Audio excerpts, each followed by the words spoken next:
All right. Hi, my name is Damon Ackerman. I'm a licensed mental health counselor who specializes in adolescents and their families. I owe my interest in therapy to two people. My father, who was a pioneer in psychodrama, a psychiatrist, the doctor of Floyd Patterson, and the handpicked biographer of my uncle Cus, the adopted father, trainer, and manager of Mike Tyson, Floyd Patterson, and Jose Torres, not to mention several others, great fighters. This is an interesting format because unlike many places, the interest in the psychology of boxing isn't really much talked about, just like chess. Like a chess club wouldn't be a big, not necessarily a big thing in America, but I understand it's big in Eastern Europe. So the psychology behind fighting, behind boxing, and behind maybe a philosophy of life is of great interest. I also want to say that my stepmother Marnie was a daughter of the Ivashchuk family from Ukraine. She was around when Mike Tyson before he became champion.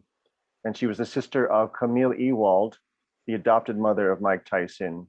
And my father was a 50+ year friend of Cus D'Amato. They both grew up in the Bronx in New York. That's basically the biography. Behind me is a photograph of Cus and Camille's house that I used to go to as a kid. Oh my God. In the Catskills. This is where Mike Tyson was trained. This is where he lived. This house still stayed, or there's no? I think so. I think it's still standing. Yeah. I only visited this less than 10 years ago. It was in it needed some painting, and it looks like it had some disrepair.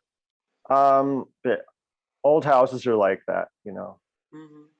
And nobody can try to save this house or maybe renovate and make some museum. Nobody can have anything things Not about. as far as I know. I understand somebody owns the house, and I was shown the house by a friend, and it's just a place that holds a lot of memories for me. Yeah, I have a video of my father. My father and stepmother were married at this house.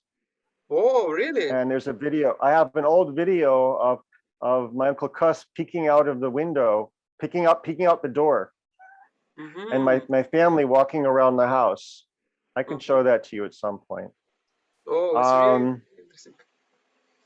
So my angle on this is that Cus's methodology wasn't as commonly believed to just be about making men into fighting machines. That wasn't really the point for him. That was a side effect that he made champions. His real point, his real intention and focus was to help boys, most of them disadvantaged, to help them to achieve maturity in their lives. Mm-hmm. And I think that was the key to his success in making champions, is that he had a deep care, a deep philosophy about raising men. Mm-hmm. It had to do with integrity. It had to do with doing what's right, honesty, commitment, discipline, and belief in oneself. So these were some of the things, these were some of the gems that my uncle bestowed upon me. As a small child, age 7 years old, I would sit at his dinner table. This is before Mike Tyson came there. I would sit there with Kevin Rooney, Teddy Atlas, and my dad would pontificate with Cus. They would talk about the old days. Cus would talk about the fight game. He would talk about gangsters. He would talk about prohibition. All of these things. Oh, and by the way, I'm wearing a shirt about, it's the Gramercy Gym, the sign outside the Gramercy Gym. Do you know maybe some trainers who used Cus system? Yes, Nadia Hujtyn. Mm-hmm. She's still at the Grammar. She's still at. She's still in the Catskills. And then there's another fellow. His boxer, Joe Hadley. I think it's Joe Hadley. He teaches down in the South somewhere. Yeah. Hey, I want to introduce you to my co-writer who worked with me many years ago on a screenplay that has yet to be published. But I want to also tell you a little bit about the history of my publishing efforts, my efforts in publishing, my efforts in telling the story. One thing that you should also know is I'm also on the autism spectrum, and I grew up being given a lot of advantages, but not understanding what I was being given. So a lot of this didn't make sense to me at the time. I didn't understand what was going on with my uncle or his training or what was happening. I didn't even know that he was famous when I was a kid. Not even as a teenager, it didn't register.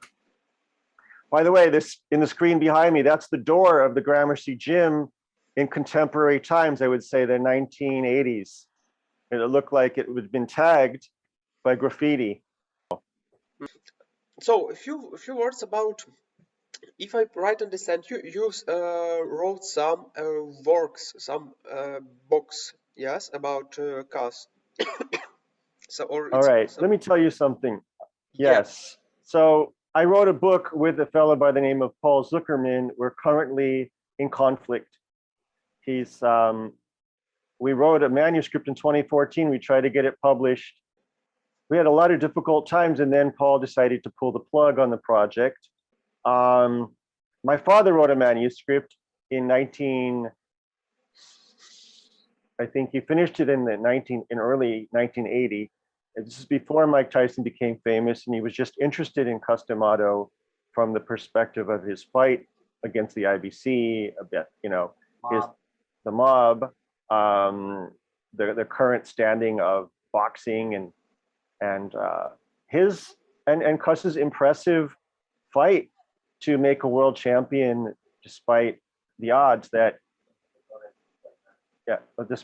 against him. And now this behind me, this is the location of the Gramercy Gym on East 14th Street and Irving Place. Irving Place is, I believe, named after Washington Irving, the famous writer.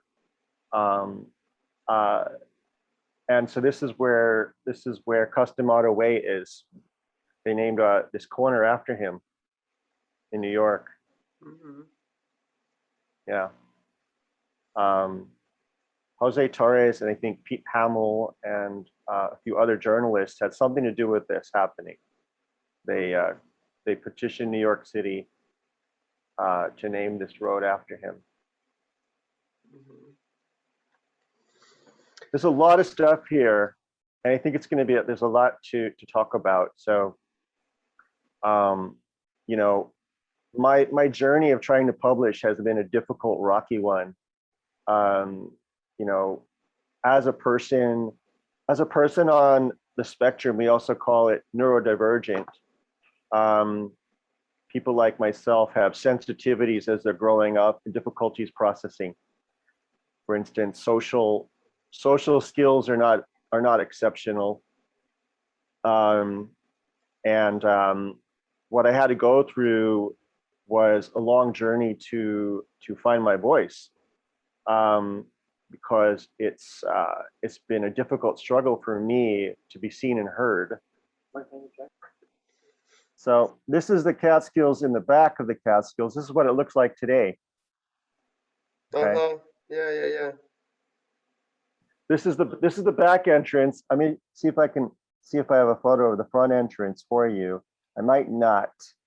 Let me see. I don't think I have a front entrance picture, but guess what I do have? This is the inside. Yeah. Yeah. All right. Yeah. That's the inside of the gym. All right. And this is the door of the gym. All right, you can see Camille there. You can't see Camille's head too well because of the angle of the photo, but this is they wrote a nice statement on the door. You know, to Cus D'Amato's Catskill Boxing Gym, started in 1968 by legendary boxing manager trainer Cus D'Amato. Below, with his lifelong companion Camille Ewald, the greatest cook that ever lived, champion parents. So you can see there's a lot of what Cus is really remembered for is his compassion, is his humanity. Not just he wasn't the stereotypical cigar chomping trainer like Burgess Meredith in Rocky, right? He's not that guy. Yes. He wasn't typical. He wasn't this stereotypical guy with, who was the trainer in Rocky? That guy. Cus D'Amato dressed well. He wasn't he dressed well. He dressed like a banker sometimes. Yeah, sure. Like a real gangster. Just yeah, I think so. Well, that was just, he looked like he was a man of, he understood power. He understood power. Where we used to sit and drink tea. We went to Hollywood. Yeah, this is me and Monty. When we went to Hollywood, we met. I took my two friends with me, and we met Carol Connors, who is the writer of the Rocky theme song. She was given many awards for it. Burt Bacharach. Burt Bacharach wrote it. I don't know. This is her. This is her album anyway. So she was this real deal person. She wrote the lyrics for Rocky. Okay, I was so excited to be there, and of course, being that, and this is, by the way, this is Paul Zuckerman. I put him up in my house for 9 months to write the Cus D'Amato biography, and then as soon as we had finished it, we had a falling out. But I paid for everything. Okay. He lived in my house. I bought him all his food. We had a 50-50 agreement. I hate to run him through the ringer right now, but this has been it's been a rocky road. I've also tried contacting my cousin, Mike Tyson, who, of course, he knows Carol Connors. He knows everybody I know.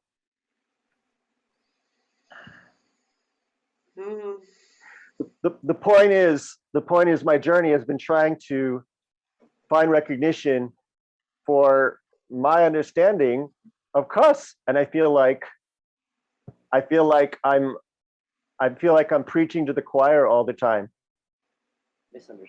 Misunderstood. I even went to New York. I met with this guy and a bunch of journalists, and I went to Mike's show, and I gave him, a whole kit and a letter, telling him who I am, because maybe he doesn't remember me. Maybe he doesn't know who I am. Maybe all he remembers is the neurotic autistic. Or maybe he just thinks of me. And here's the thing. I did meet him briefly for a few minutes or a minute or less than a minute. He doesn't. The thing is, my stepmother, who I told you about from the Ukraine, when my father passed away, and Mike was getting famous. That's Marnie, by the way, over here. Sorry, that's Marnie with the bun hair and sitting next to Camille. Mm-hmm. But everybody else around him, by the way, that's Steve Lott in the back. And I just want to Yeah. say Mm-hmm. he passed away recently, and Yeah. he's helped me throughout the years with various photos. In fact, he shared with me some really wonderful photos of my dad and Cus that he happened to have. Yeah, could you please say some words about Steve Lott?